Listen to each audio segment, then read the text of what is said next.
On a frigid night in February 1959, 9 experienced hikers met a terrifying and unexplained end in the snowy wilderness of the Ural Mountains, Russia.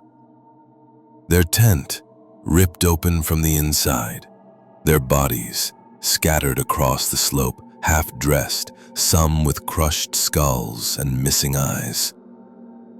What happened to them remains one of the greatest unsolved mysteries of the 20th century. This is the Dyatlov Pass Incident. The story begins with a group of 10 hikers, mostly students from the Ural Polytechnical Institute. Led by 23-year-old Igor Dyatlov, they set out on what was supposed to be a challenging but achievable ski expedition across the northern Urals. All were young, fit, and well prepared for the journey.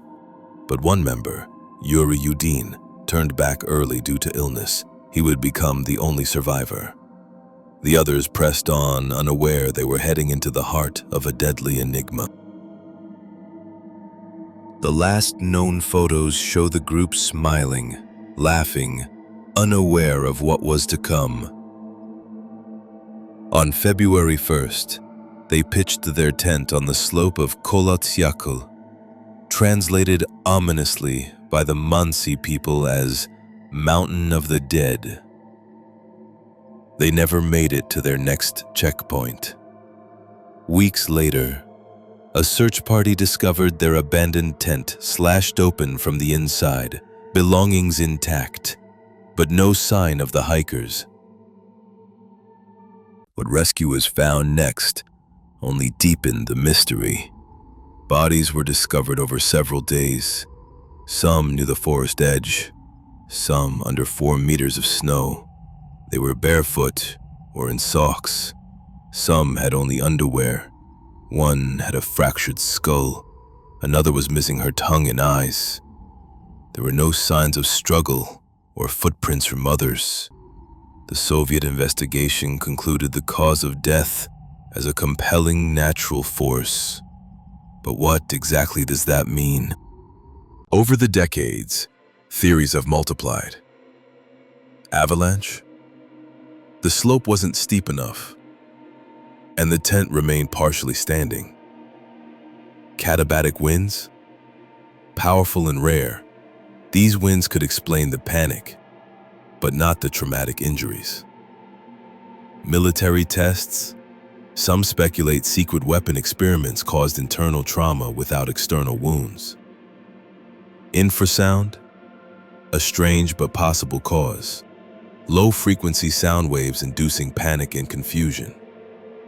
Paranormal forces? From Yeti to aliens, the wildest ideas still circulate in online forums and documentaries. But none fully explain all the evidence.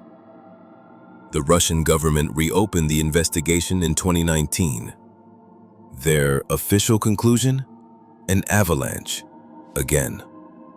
But many experts and family members disagree. The strange injuries, missing organs, and lack of consistent trauma still leave too many questions unanswered.